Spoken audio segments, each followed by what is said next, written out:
Muy bien, jóvenes. Entonces, vamos a empezar con un poco de teoría del microcontrolador. No nos podemos escapar de esta parte de la teoría, porque recuerden, si no sabemos qué estamos programando, pues cómo lo vamos a programar. Entonces, desde ese punto de vista,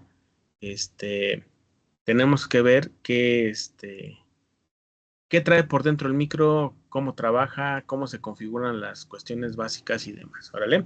Entonces, vamos a comenzar el asunto de el microcontrolador. El que vamos a utilizar es el PIC 18F46K22, ¿ok? Entonces, de aquí, en general, fíjense que para poder trabajar un microcontrolador, este microcontrolador debe tener un circuito que contiene las mínimas piezas necesarias para que el micro pueda trabajar y ejecutar un programa, ¿ok? A este circuito que contiene lo mínimo necesario se le denomina sistema mínimo. ¿Y en qué consiste un sistema mínimo? Bueno, en general consiste del microcontrolador que se vaya a usar. En nuestro caso vamos a usar la plataforma PIC, pero puede ser cualquier otro microcontrolador de otra empresa, otra marca, incluso del mismo microchip. Podemos utilizar alguna otra plataforma. El que vamos a utilizar son microcontroladores de 8 bits, hay de 16 y hay de 32, ¿sí? Tienen sus características adicionales las otras familias.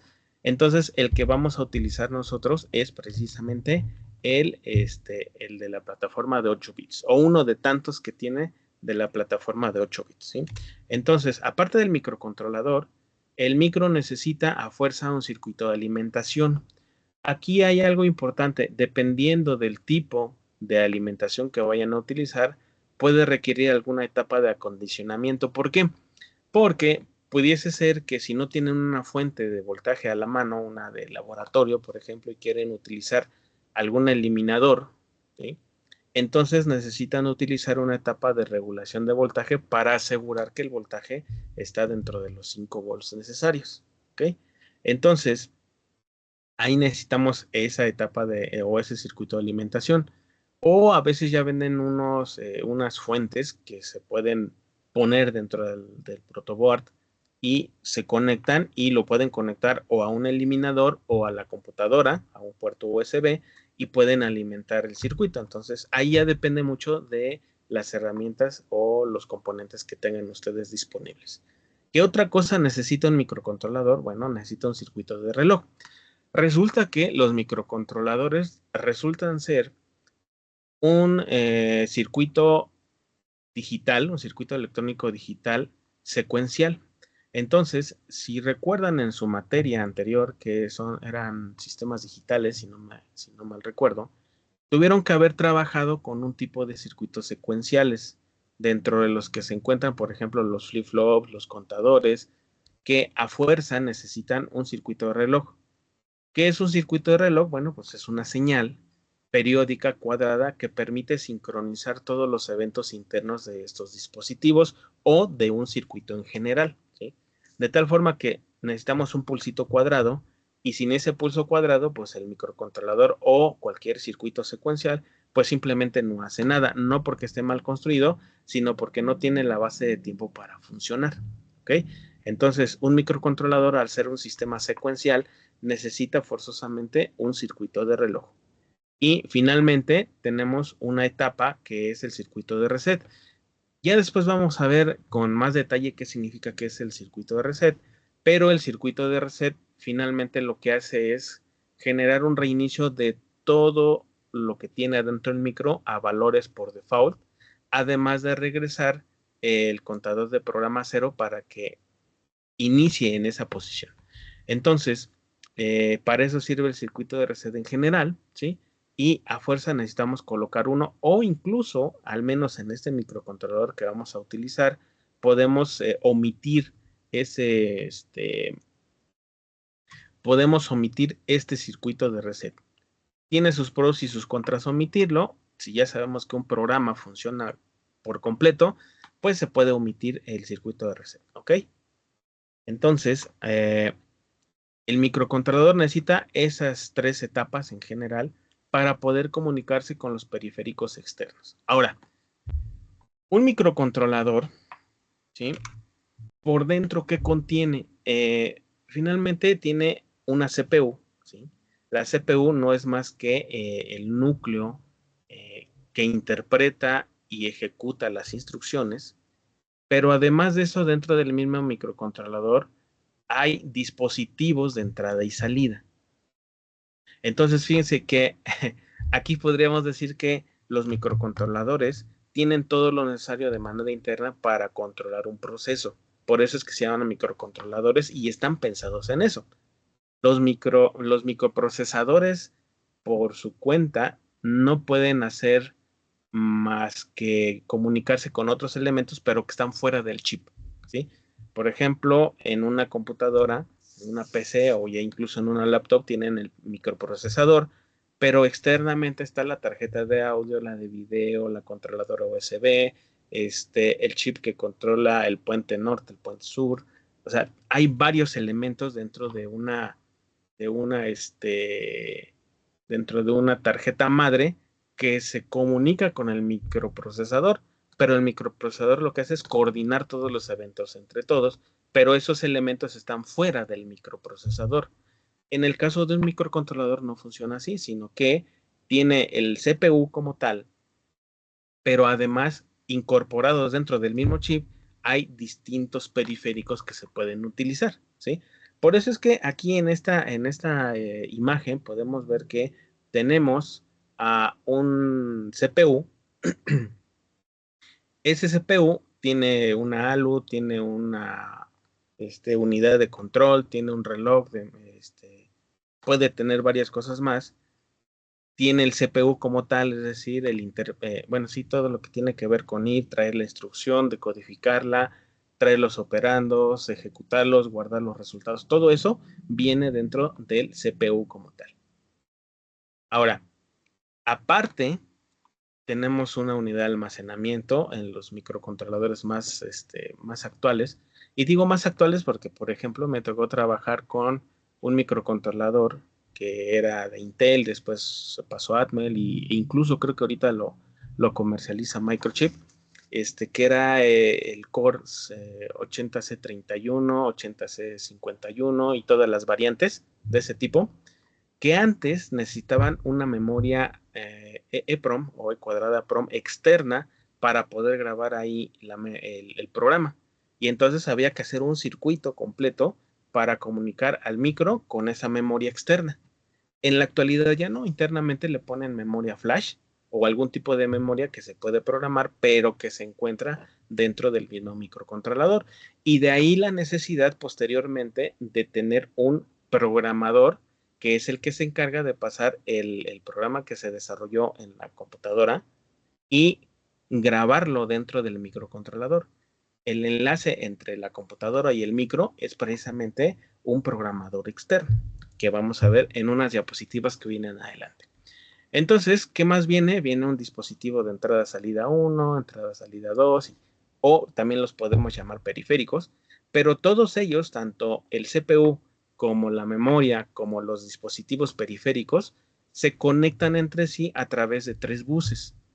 Estos 3 buses tienen el nombre tal cual lo estamos viendo por acá. Es un bus de datos, un bus de control y un bus de direcciones, ¿ok? Entonces, ¿qué envía el bus de datos? Bueno, pues el bus de datos envía la información a través de todos los elementos. ¿Qué hace el bus de direcciones? Ah, bueno, este bus, el de datos, contiene la información, pero necesitamos decirle a cuál de todos los elementos que tenemos en el diagrama tiene que llegar dicha información. Entonces, el bus de direcciones lo que indica es a qué dispositivo tiene que llegar la información que está pasando a través del bus de datos. Y finalmente tenemos un bus de control. El bus de control lo que hace es sincronizar los eventos de envío y recepción de información que está pasando a través del bus de datos a la dirección que se le está indicando.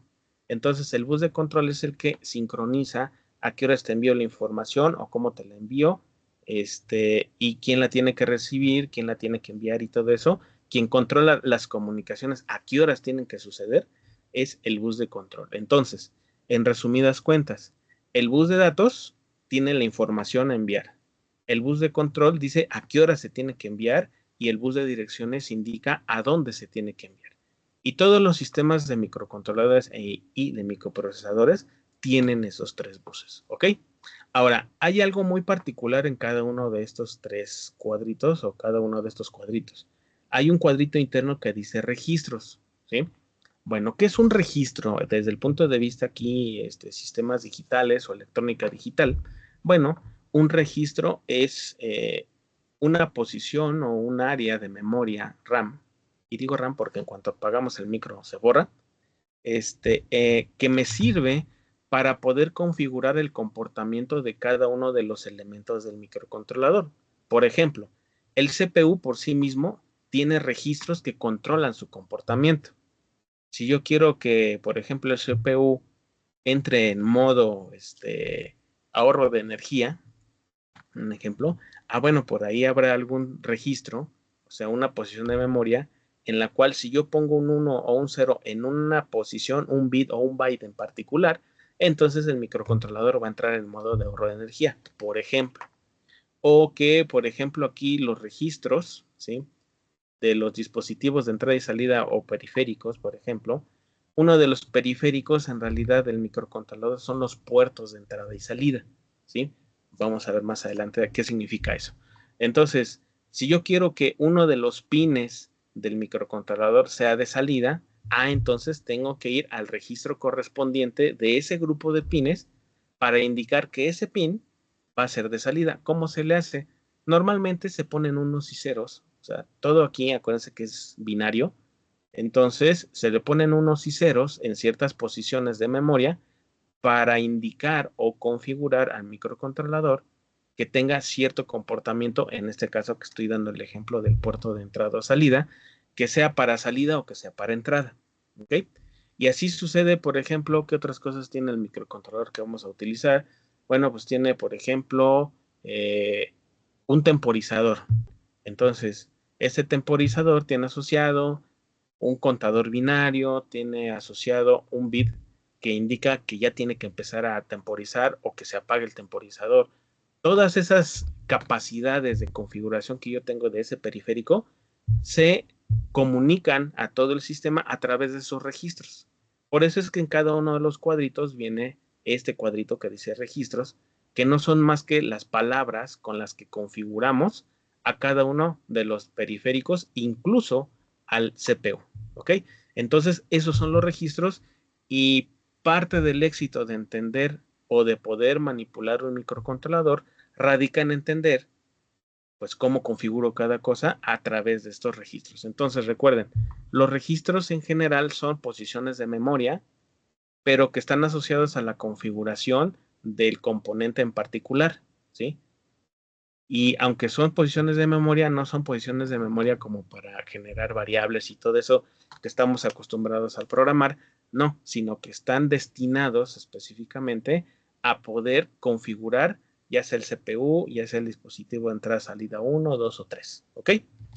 Entonces, el micro que vamos a trabajar, de acuerdo a los cuadritos que vimos acá en esta diapositiva, necesita un circuito de reloj, ¿vale? Entonces, el circuito de reloj, fíjense, no es más que este circuito que tenemos acá. Esto que está encerrado en un recuadro, pues es el microcontrolador como tal. El microcontrolador va a tener 2 pines o 2 patitas, como le quieran llamar, las cuales se tienen que conectar a un cristal de cuarzo externo junto con un par de capacitores para poder generar la señal de tiempo, la señal cuadrada o la señal de reloj, como le quieran ustedes llamar, que va a sincronizar todas las actividades o todos los eventos dentro del microcontrolador, ¿sí? Y por ahí hay una tablita, por ejemplo, que dice que podemos trabajarlo en modo de baja frecuencia o de alta frecuencia. Es decir, este cristal puede ser de 4 MHz, de 8 o hasta 20 MHz, ¿sí? Ojo, esto es suponiendo que vamos a trabajar al pi con un reloj externo, que es lo típico que se trabaja con los microcontroladores para tener conciencia de que un micro necesita un oscilador o un reloj externo, ¿ok? Pero resulta que el microcontrolador de manera interna también tiene un oscilador que podemos utilizar y eliminar el uso de eliminar el uso de esta etapa externa de circuitos de reloj. ¿Por qué no se trabaja desde un inicio? Pues no se trabaja desde un inicio porque resulta que el circuito de oscilación como tal es, vamos a decir, un periférico de entrada que necesita ser configurado a través de registros, pero como a esas alturas todavía no se han metido en todo este concepto de registros y cómo configurarlos, pues mejor eliminamos ahorita esa carga y de todas maneras el microcontrolador va a trabajar con este circuito de manera externa y nos olvidamos por el momento del oscilador interno. ¿Ok? Entonces, podemos trabajar con ello y nos dice esta tablita, por ejemplo, que si vamos a trabajar un oscilador externo de 4 MHz, entonces los capacitores C1 y C2 los tenemos que, debemos poner un capacitor o dos capacitores de 27 picofaradios.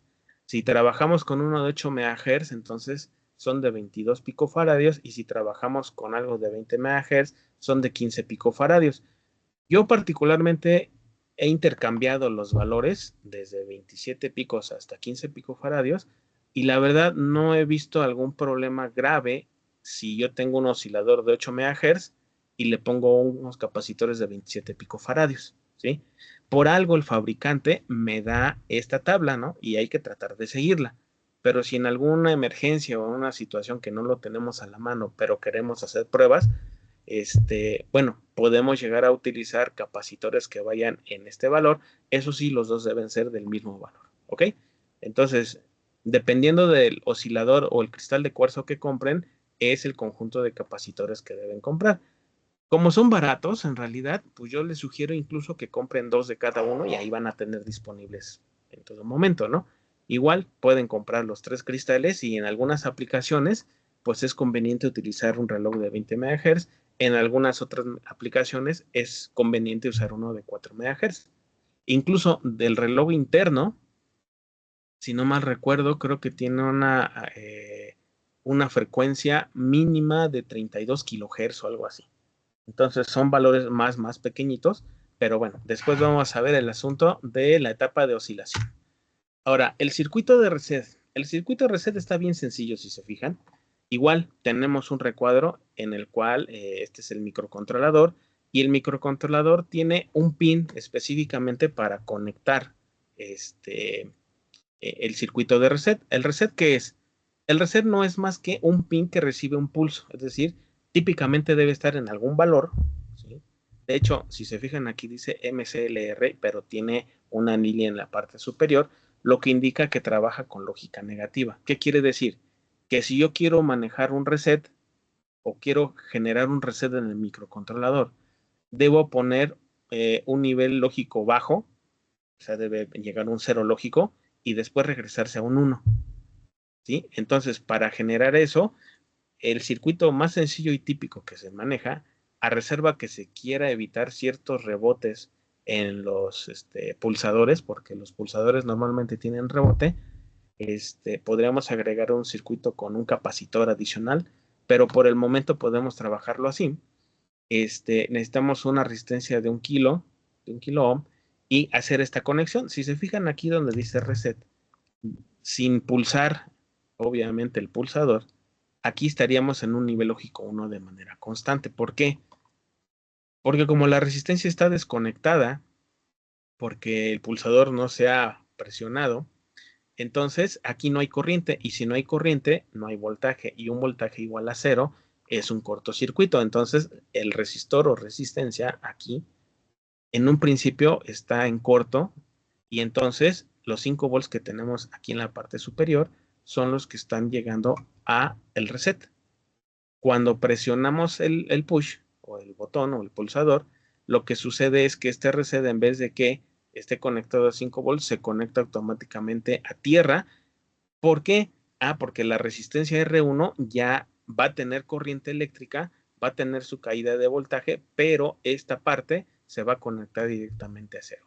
Entonces lo que tendríamos aquí es una generación de un pulsito que siempre está en 1 y cuando pulsamos se hace un 0 lógico y regresa. Entonces estaríamos generando un pulsito cuadrado. A ver, déjenme ver si puedo pintar algo por acá.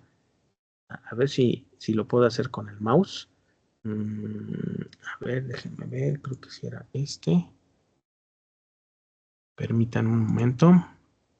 Sí, aquí lo que generaríamos sería que normalmente está el pulso así, bueno, la señal en 1 y generaría un pulsito en nivel bajo, lógico 0.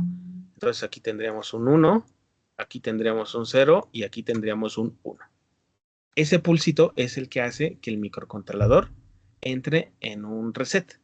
Y bueno, ya después igual lo vamos a ver, pero en general un reset lo que hace, como dije hace un momento, es reiniciar todos los registros de todo lo que está dentro del micro a sus valores por default y regresa el contador de programa a la posición 0 para que empiece de esa posición y se empiece a ejecutar el programa de manera secuencial. ¿Ok? Ahora, todo esto que hemos visto hasta ahorita tiene que aterrizarse en un circuito como está aquí puesto. Esto está hecho en Proteus. ¿Sí? Ese es el simulador que sugiero que utilicemos por el momento. Ya viene así como está aquí, si se fijan. Está un circuito de reloj que es toda esta parte. A ver, déjenme cambio a mi puntero. Aquí tenemos la etapa de reloj, aquí tenemos el circuito de reset y las conexiones que se tienen que hacer, si se fijan aquí, tenemos un par de puertos de salida de esta etapa que dicen CLK1 y CLK2 que se conectan particularmente en los pines 13 y 14 del microcontrolador. De hecho, aquí tienen los nombres, ya vieron, dice OSC1 o OSC2. Ahí se conecta el reloj. Y el reset también tenemos un puerto de salida y ese se conecta al pin número 1. Y el pin número 1, bueno, aquí tenemos el puerto de entrada que está conectando a este reset con este reset. Estos puertos de salida están conectando a CLK01 y CLK02 a su respectivo CLK1 y 2, pero en los puertos de entrada que van hacia el microcontrolador. Y ese es el sistema mínimo que deben construir en un principio para hacer el primer programita que vamos a hacer, ¿ok? Que es un programa de prueba para ver si su circuito funciona como debería de funcionar. Ese programa es bien fácil, es nada más que parpadea un LED y se acaba, ¿ok? Bien, entonces, eso sería la parte, eso sería la parte inicial de hasta dónde tenemos que llegar para la construcción de un sistema mínimo. Obviamente todavía nos falta la etapa de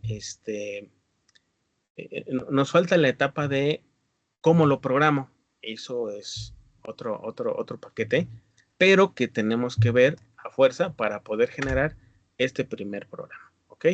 Entonces, permítame un momentito.